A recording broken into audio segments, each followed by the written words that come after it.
From circuits small to super screens, innovation lives in dreams unseen.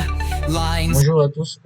Aujourd'hui, on va encore parler d'Antigravity, la plateforme qui nous aide à pouvoir concevoir des applications qui a été développée à Google.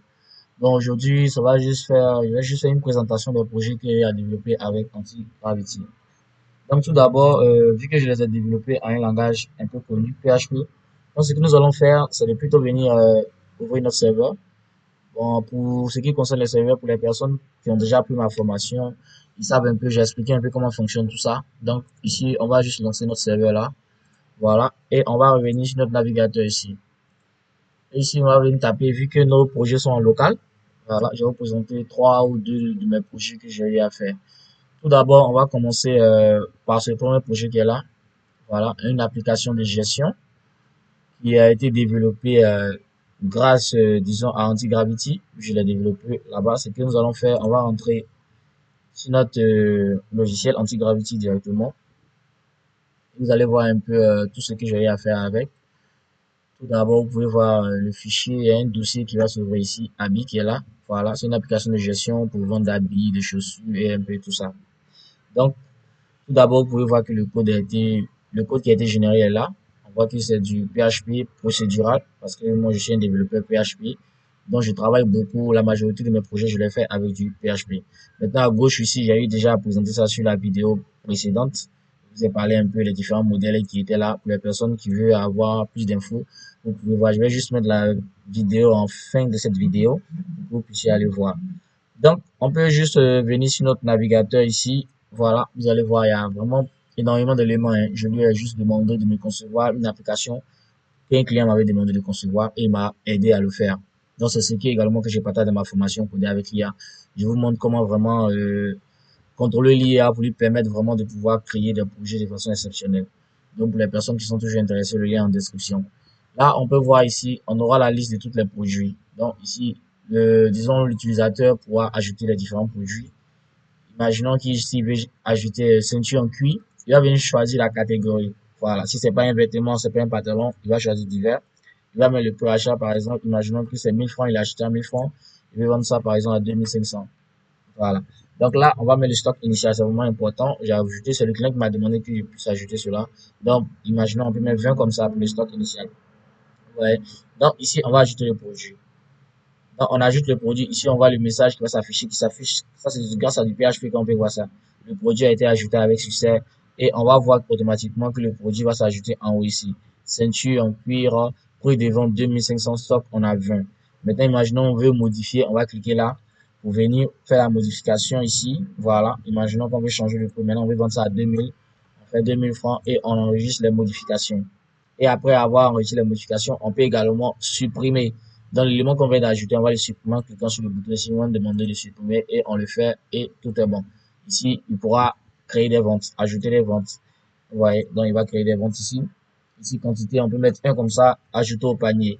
Une fois qu'il clique sur ajouter au panier, vous allez voir, il y a des options qui vont s'afficher. Imaginons que c'est un client habituel en fait. Bon, il est venu, cette fois-ci, il a fait l'achat de 15 000 francs, donc il perd totalement les 15 000 francs. Donc il va pas venir chercher à faire quoi que ce soit. Maintenant, ici, on a crédit. Crédit, au niveau des crédits, il y a d'autres options qui vont s'afficher de plus pour vraiment montrer que le client, il n'a rien payé du tout. Le crédit, ça veut dire qu'il n'a rien payé. Donc, on va juste ajouter le nom du client pour dire, ah, il n'a rien payé et puis l'enregistrer. Imaginons que c'est partiel. Le client a payé une partie. Donc, tu vas venir au niveau du partiel. Tu vas mettre le montant qu'il a versé et automatiquement, imaginons que partiel de 15 000 a payé 10 000. Et on paye 10 000 automatiquement, on va voir que ça va changer. Total à payer, c'est 15 000 francs. On voit qu'il a versé 10 000, il reste 5 000 francs. Donc, une fois que tu vas valider automatiquement, la vente va s'afficher de cette façon. Ici, il aura la possibilité de voir l'historique des ventes. Voilà, il va voir tous les détails concernant les ventes. Ici, on voit que le client il a fait un achat de 12 000 et on voit qu'il reste 2 000 francs. Ça veut dire qu'il a payé 10 000. Et ce qu'il veut aussi ajouter, ici, la possibilité d'imprimer. Parce que le client a voulu que ça soit sous forme de ticket de caisse pour imprimer ses reçus. Donc, si on clique automatiquement, vous allez avoir l'affichage du ticket de caisse ici avec toutes les informations dessus. Ticket numéro 3, date, le nom du client, ça a été fait par crédit, sous total. Toutes les informations seront sur le ticket de caisse et puis il va imprimer directement. S'il y a un imprimant de ticket de caisse, il le fait et puis ça passe. Donc, on va revenir ici. Ici, on pourra avoir des mouvements concernant son stock et tout ça. Voilà, ici maintenant la possibilité de voir les personnes qui ont pris à crédit, la liste de toutes ces personnes-là. C'est un peu l'exigence des clients. Donc, ça va, c'est pourquoi je dis que c'est vraiment important d'être derrière l'IA et puis lui signifier un peu toutes ces demandes de clients. C'est toi qui vas venir orchestrer cela pour qu'il puisse vraiment te donner ces résultats de façon exceptionnelle. Donc, on va passer au prochain projet qui va être, disons, une entreprise de quincaillerie. Ils vendent un peu quelques matériels. Bon, je vais essayer de masquer un peu toutes ces informations, hein. Voilà, ça c'est les informations de test. Ok, je mets ça et je me connecte. Voilà, vous voyez. Donc, on vient se connecter. Ça, c'est une application de gestion pour une quincaillerie. Voilà, une quincaillerie qui vend du matériel comme du matos, énormément de choses en fait. Donc, ici, légalement, il est comme le premier que j'ai montré pour les vêtements. Mais il faut savoir que chaque projet est adapté en fonction de l'article que la personne vend ou en fonction du magasin de la personne. Donc là, on peut voir ici, on a la liste de tous les produits qu'il a ici. Il peut ajouter également ses produits. Ici, on peut ajouter par exemple, disons, télévision. S'ils vendent des télévisions, hein, bon, comme c'est quelqu'un qui ne va pas utiliser télévision, on va prendre, disons, un marteau. Voilà, on va prendre un marteau ici, comme ça. Ok, désolé pour l'écriture là. Marteau là. Et puis la catégorie, on peut mettre, bon, quincaillerie. Lorsqu'il n'appartient pas à des catégories qui sont déjà ici, vous mettez quincaillerie. Stock initial. Imaginons c'était 50. Maintenant, le minimum, je l'ai mis juste pour signifier en cas de rupture de stock. À quel moment tu veux qu'il t'affiche pour dire qu'il y a une rupture de stock? À quel moment tu veux qu'il t'affiche qu'il y a une rupture de stock? Donc, automatiquement, ici, on va mettre, disons, à partir de 3, qu'il puisse nous afficher cela. Le prix d'achat, il a acheté le matos à 1000 francs, il le vend à 1500. Donc, il a un bénéfice de 500 dessus, n'est-ce pas? Donc, la description, elle est optionnelle, hein. Voilà. Et puis, on va enregistrer directement. Vous allez voir ici en haut, voici marteau qui a été ajouté. On peut également le modifier. C'est les mêmes choses. Vous voyez, c'est les mêmes informations qui vont se répéter à chaque fois. Donc, c'est vraiment important. Donc, ici, je ne fais que parler du projet que j'ai fait ici. Mais si tu veux avoir plus de détails, savoir comment créer ce genre d'application, et ce sont des applications qui se vendent facilement. Voilà. Il faut dire que là où nous sommes, ça se vend facilement. Parce que les gens ont besoin de certaines applications pour pouvoir gérer les entreprises, de pouvoir gérer les petits magasins, tout ça. Donc, c'est vraiment génial d'apprendre à créer ces petites applications-là. Et puis, pourquoi ne pas se faire de l'argent dessus?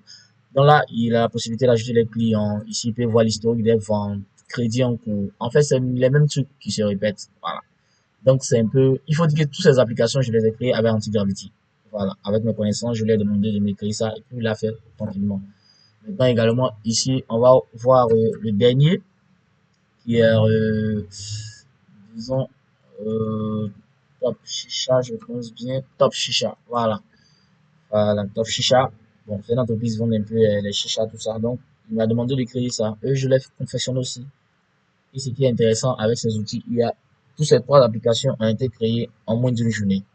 Donc, tu vois comment c'est assez rapide et intéressant. Et c'est ce que je partage ma formation. Donc, ici, on peut voir, il peut mettre à jour son stock, un peu tout ça. Il faut dire que l'outil Antigravity, il est vraiment simple à prendre en main. Mais souvent aussi, il lui arrive de ne pas faire bien certaines étapes, mais il faut être là aussi pour lui indiquer un peu le chemin. Comme j'ai toujours dit, l'IA, c'est comme un enfant, il faut toujours lui dire là où il doit partir, qu'est-ce qu'il doit faire. Et bon, tout cela pour lui dire ce qu'il doit faire, il faut que toi-même tu saches au moins ce que tu veux faire au moins. Donc, c'est vraiment très important de se faire accompagner par une formation pour comprendre un peu toutes ces étapes-là.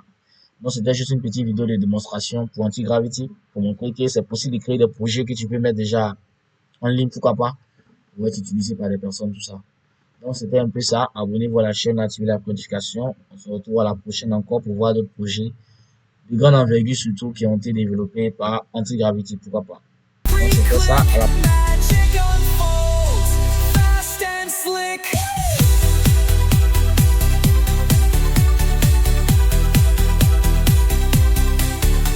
Developers dream and